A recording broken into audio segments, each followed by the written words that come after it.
Fair is fair, right? If this legislator is so dedicated to regulating women's bodies and their access to contraceptives and abortion care, then let's start policing that guy doesn't men have in the sex with same women. way. No. After all, it does take two to tango, right? He is an insult to any other man who has wood in their name. Feminists have to ruin everything. Not women. Feminists have to ruin everything. And there is a bill in Ohio. I don't know if you know this. You can comment. Do you believe that we have a real problem here in this country where men have full reproductive rights and women don't? Because that's the premise of this bill. Now, I believe the bill is officially called the Contraception Begins at Erection Act. But the media is referring to it as Conception Begins at Erection? Both ways. So the bill technically is called Contraception Begins at Erection, which, okay. Yeah, tie them things off, boys. Yeah. If that's true, then my teenage years, my jeans pocket was the cradle of civilization. Yes. A little mini universe there. Yeah. Is that a ruler in your pocket? No, that's Ethiopia. Yeah. That makes you a god. Yes, it does. I created a nation a week. They're like Prometheus, and by the way, same proportions. Now, Okay. so in Ohio, and I guess Mississippi, which surprised me, Democrats, and by that I mean feminists, radical feminists, they proposed this bill to make it a crime for men. If you have children, they shouldn't be in the room right now just because if you haven't had the birds and the bees talk. Okay, 3, 2, are they gone? A crime for men to ejaculate without intending to have a child. All right, a warning up front about this next story, okay? It may not be suitable for young children to hear, so just take a moment on that. He's covering his boner We're talking now. about a new bill in Columbus. It's getting a lot of attention. It's nicknamed the Conception Begins at Erection Act.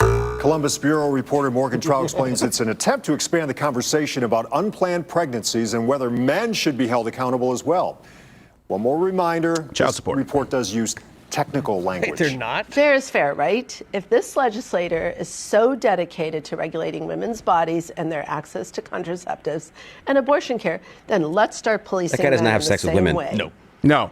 After all, it does take two to tango, right? He is an insult to any other man who has wood in their name. That's right. I didn't notice Lakewood. that. Yeah. This all might be the work of Big Blue Chew, by the way. Now, so the proposal here is by the left to counter the pro-life movement. They're trying to say that abortion laws are nonsense and that men aren't held accountable, which is, of course, the opposite of reality. Men don't have the option to abort. Men don't have the option to be involved in any reproductive decisions beyond ejaculation. And this is simply about penalizing men, penalizing, I guess, Hey, all right. for ejaculation. And in the off chance that this was somehow actually signed into law, keep your eyes peeled for the Pervert Patrol, or PP. They plan to enforce it. Cuffs come in different sizes. That's That's looks not angry. They need to get Ethiopian / Prometheus size. They really do. No, that one's just about right. Well, that's Ohio size. It's not I'm sorry, chili. Ohio. It's just sauce. It's for the Asian. Ohio.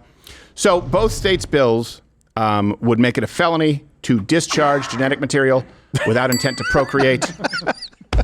And it would actually subject men to fines up to $10,000 per offense. Wow. Here's the deal. Some people are broke right now. Women have 5 choices right now as it relates to reproductive rights. Abstinence, okay, chastity, abstinence, adoption, contraception. What's the other one that I'm thinking? Oh, motherhood, abortion. We have a problem with the 5th, but you still got these 4 choices. Men, if the woman is pregnant, have no other choices. None. Now, I don't think that a man should ever ejaculate and not be willing to take care of that child, just to be clear. But to act as though it is not entirely a one-way street right now is the problem with the feminist mindset of perpetual victimhood. There has never been a more exempt, elevated social class throughout all of human history than Western women who claim to be victimized so much.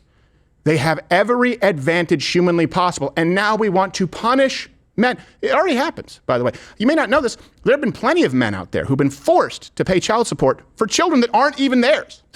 Yeah, have you watched Maury? What? Yeah. Not even, exactly. 2003, an example, Texas man had to pay $65,000. Child wasn't his. Michigan, $30,000. Child he did not have. Wow. Jeez. Yeah, he was actually in prison when the child was conceived. What? Yes. How do you get that detail wrong? Well, I mean, you gotta, work on your math. In Florida, you have a man who was ordered to pay child support even though the DNA proved that the child was not his. And what happens is a woman in these scenarios, right, tricks a man, lies. The man tries to do the right thing and pay for that child. Then when he finds out he's been lied to, the man is the one who is berated and guilted, as though he's doing something wrong.